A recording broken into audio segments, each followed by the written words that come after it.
আপনারা দেখছেন এসবিটিভির বিশেষ সংবাদ। মোহাম্মদ ইউনূসের সঙ্গে তারেক রহমানের বৈঠকের পর দেশের রাজনীতিতে একটা স্বস্তির পরিবেশ ফিরে এসেছে। রিজওয়ানা হাসান।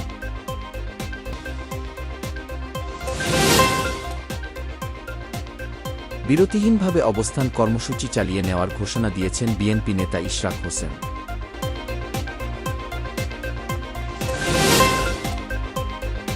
সিলেটে দুই উপদেষ্টার গাড়িবহর আটকে বিক্ষোভে নেতৃত্ব দেওয়া উপজেলা যুবদলের যুগ্ম আহ্বায়ককে বহিষ্কার করা হয়েছে।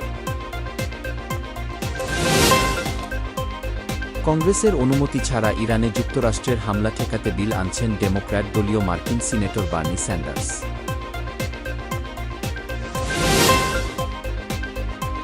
ভারতের উত্তরাখণ্ডে 7 আরোহী নিয়ে রোববার ভোরে একটি হেলিকপ্টার বিধ্বস্ত হয়েছে।